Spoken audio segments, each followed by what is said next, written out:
જ્યારે પણ દિલ્હીની વાત આવે ત્યારે લાલ કિલ્લા પછી તરત જ કોઈ જગ્યાનું નામ યાદ આવે તો એ છે ઇન્ડિયા ગેટ. ખરું ને? આપણે બધા ત્યાં ગયા છીએ, ફોટા પડાવ્યા છે, પણ શું ક્યારે એવું વિચાર્યું છે કે એની દિવાલો પર જે હજારો નામ કોતરેલા છે એની પાછળની કહાણી શું છે? તો ચાલો આજે એ જ પથ્થરોમાં છુપાયેલા ઇતિહાસને જરા ખોલીએ. આપણામાંથી મોટાભાગના લોકો માટે ઇન્ડિયા ગેટ એટલે શું? એક ફરવાની સરસ જગ્યા, ગૌરવનું પ્રતીક, બસ. પણ એની પાછળ એક બહુ જ ઊંડો, બલિદાનથી ભરેલો ઇતિહાસ છે. તો સવાલ એ જ છે કે એને બનાવવાનું અસલી કારણ શું હતું?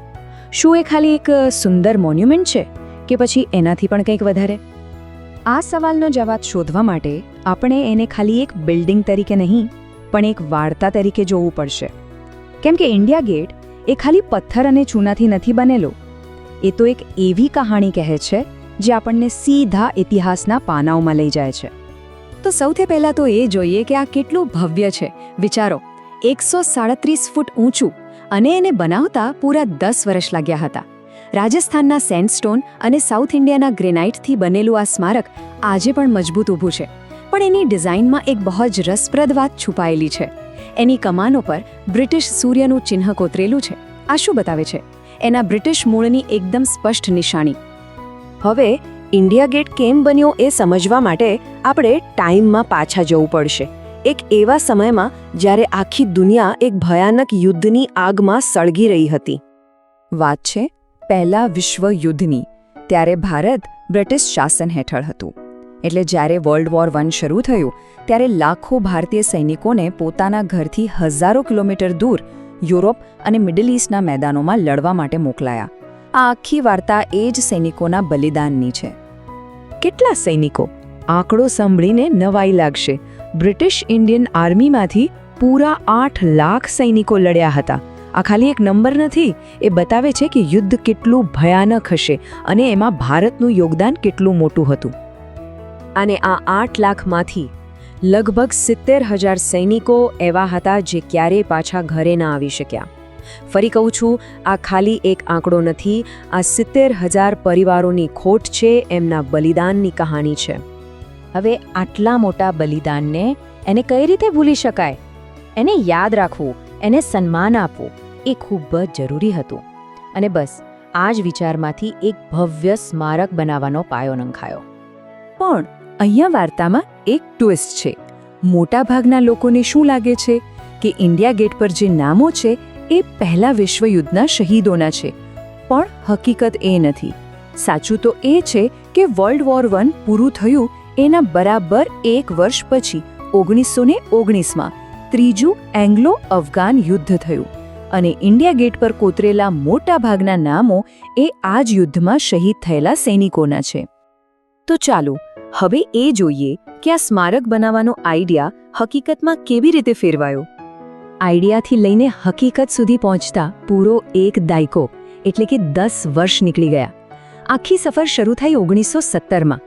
ત્યારે ઇમ્પિરિયલ વોર ગ્રેવ્સ કમિશને એક સ્મારક બનાવવાનો પ્રસ્તાવ મૂક્યો. 4 વર્ષ પછી 1921માં એનો પાયો નાખવામાં આવ્યો.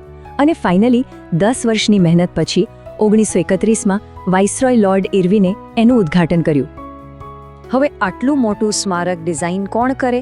તો આ જવાબદારી સોંપાઈ એ સમયના 2 દિગ્ગજ આર્કિટેક્ટને, સર એડવિન લુટિયન્સ અને હર્બર્ટ બેકર. આ એ જ લોકો હતા જેમણે આખી નવી દિલ્હી ડિઝાઇન કરી હતી. એમનો ગોલ એકદમ ક્લિયર હતો, એક એવી વિજયી કમાન બનાવવી જે સૈનિકોને શ્રદ્ધાંજલિ આપે. અને એટલે જ એની કમાન પર ગર્વથી ઇન્ડિયા શબ્દ કોતરેલો જોવા મળે છે. અને એની દિવાલો પર 13,516થી પણ વધારે સૈનિકોના નામ કોતરેલા છે. જરા વિચારો, દરેક નામ એક અધૂરી કહાણી છે, એક બલિદાન છે જેને પથ્થરમાં કાયમ માટે અમર કરી દેવાયું છે. તો બસ આપણે જે સવાલથી શરૂઆત કરી હતી એનો સ્પષ્ટ જવાબ આ જ છે. ઇન્ડિયા ગેટ પર જે નામો છે એ બ્રિટિશ અને ભારતીય સૈનિકોના છે જેઓ પહેલા વિશ્વયુદ્ધ પછી થયેલા ત્રીજા એંગ્લો અફઘાન યુદ્ધમાં શહીદ થયા હતા. આ સ્મારક એમના જ બલિદાનનું એક કાયમી પ્રતીક છે. પણ ઇન્ડિયા ગેટની કહાણી અહીંયા પૂરી નથી થતી. એ તો હજી શરૂઆત છે. આઝાદી પછી એનો આખો મતલબ જ બદલાઈ ગયો, એનું પ્રતીક જ બદલાઈ ગયો.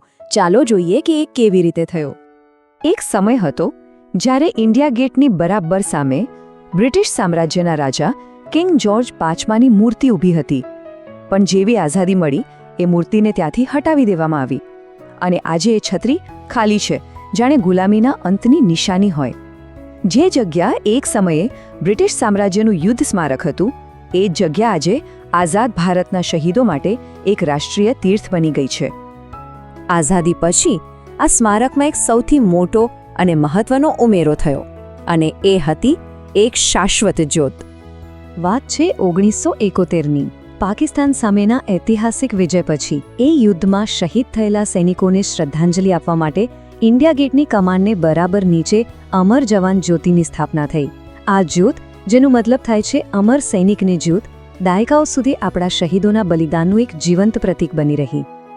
1971થી જે જ્યોત સતત પ્રજ્વલિત હતી, એની યાત્રા 2019માં એક નવા મુકામ પર પહોંચી, જ્યારે ઇન્ડિયા ગેટની નજીક જ એક નવું અને ભવ્ય નેશનલ વોર મેમોરિયલ બન્યું.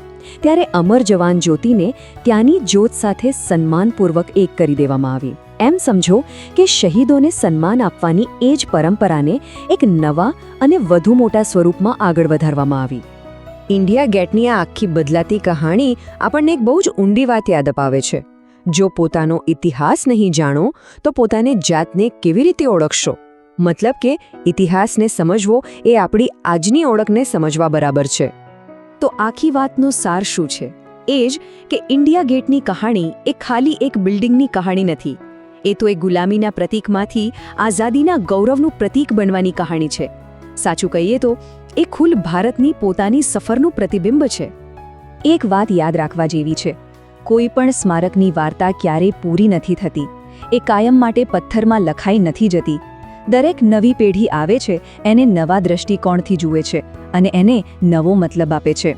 આ આપણને એક સવાલ પર લાવીને મૂકે છે કે આજથી 100 વર્ષ પછી જ્યારે આપણી આવનારી પેઢીઓ ઇન્ડિયા ગેટને જોશે, ત્યારે એમના માટે આ કહાણીનો શું મતલબ હશે? વિચારવા જેવું છે ને? दोस्तों, वीडियो पसंद आया हो तो लाइक और शेयर जरूर करें और चैनल को सब्सक्राइब करना न भूलें. मिलते हैं नेक्स्ट वीडियो में. तब तक जय हिंद.